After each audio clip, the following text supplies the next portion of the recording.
há um ponto de vista na visão das plantas a respeito da personagem do Celestino, que é este ponto de vista das plantas. Ele foge para o seu jardim, cria o seu jardim e conta com a indiferença das plantas.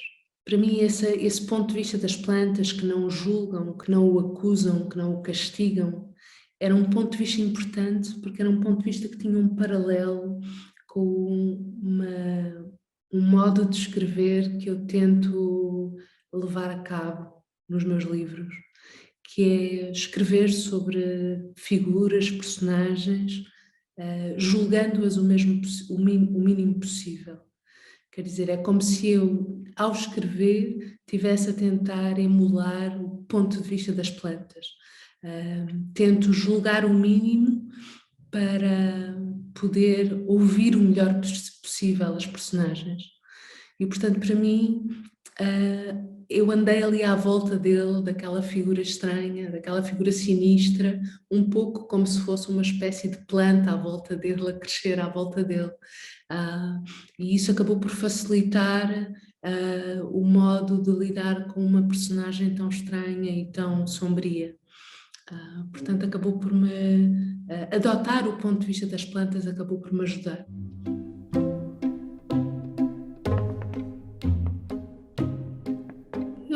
Eu diria que não, ou não tenho a certeza, mas acho que não, porque o que eu acho é, o livro é muito pouco claro,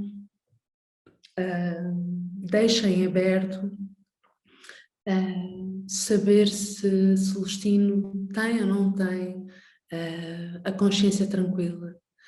O livro não dá respostas sobre isso. Deixa em aberto.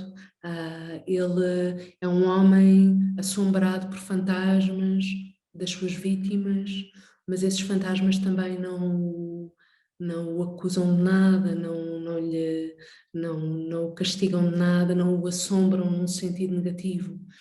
Portanto, eu não sei se ele se refugia num jardim para passar ileso. Eu acho que ele encontra aquela condição,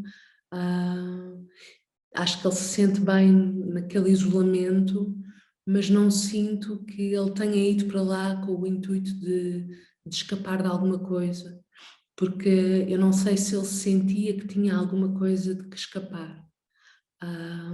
Portanto, eu diria que o isolamento é a condição dele, mas não é uma condição que seja uma fuga, seja para o que for. Ou pelo menos não gostaria de dar uma resposta a essa pergunta que obrigasse os leitores a conjeturarem sobre o estado de espírito dele, porque manter o estado de espírito dele sob uma nuvem é parte do encanto do livro. Não podia deixar de falar daquele que é o escritor português que eu mais li, de que eu mais gosto, ao qual eu mais regresso, sempre com uma alegria muito grande e descobrindo coisas novas. Ainda este ano, depois de ler tantos anos, encontrei textos que não conhecia. Então esse autor é Raul Brandão, que é o autor daquele pequeno parágrafo que abre a visão das plantas, e o livro em particular, que eu gosto especialmente, ele escreveu memórias, escreveu vários volumes de memórias, e essas memórias são muito importantes para mim. Mas ele tem um livro, que é a sua obra-prima, que se chama Os Pescadores. É nesse livro que ele refere muito rapidamente esta figura, o Celestino, e esse livro talvez seja o livro da literatura portuguesa que eu mais li e que mais me fascinou desde sempre e ao qual eu mais regressei. Portanto, o Raul Brandão e Os Pescadores são certamente um deles. Depois, talvez, vou dizer um livro de filosofia, porque durante muitos anos li muita filosofia. Um livro de filosofia não é um livro de filosofia, mas é um livro de um filósofo. O Rousseau, o Jean-Jacques Rousseau, tem um livro que se chama Os Devaneios do Caminhante Solitário, que é um livro que também fala muito sobre plantas. É um livro escrito, julgo que é mesmo o último livro que ele escreveu. Ele narra nesse livro vários passeios que fez tentando aprender botânica, tentando aprender a estudar plantas. E esse livro é muito importante para mim, todo o Rousseau, mas sobretudo esse livro, é um livro que me acompanha há muitos anos e de que gosto muito. E é um livro importante para a visão das plantas. Depois falaria de um livro de fotografia, que é outro dos meus interesses. Eu leio muitos críticos de fotografia e leio também prosa de fotógrafos.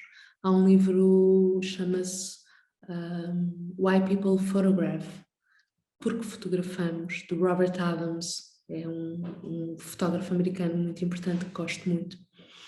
E para finalizar, o outro escritor não português que talvez mais volte e com o qual que mais me tem ajudado na minha escrita, que aprendo muito ao lê-lo, que é Flaubert. E de Flaubert eu destaco A Correspondência e também um livro curto de novelas que se chama Três Contos, que são 3 contos, e eu gosto especialmente desse livro, é um livro de cabeceira, estou sempre a lê-lo, acho que é um livro perfeito. Eu desejaria que o intercâmbio fosse muito mais intenso. Eu acho que já é mais intenso do que era há alguns anos, mas às vezes sinto que não é intenso o suficiente. Portanto, eu gostava que fosse mais intenso. E falo sobretudo da literatura, quer dizer, gostava de conhecer mais escritores africanos de língua portuguesa que não conheço porque não chegam a Portugal. Gostava que mais leitores portugueses conhecessem e se interessassem por mais autores brasileiros. Portanto, gostava que o intercâmbio fosse ainda mais intenso, afinal partilhamos a mesma língua e às vezes parece que ainda não nos conhecemos o suficiente. E depois é tão interessante como, apesar de falarmos a mesma língua, as realidades são tão diversas e tão complexas que eu acho que só teríamos todos a ganhar em conversar mais, em partilhar mais, em navegar mais.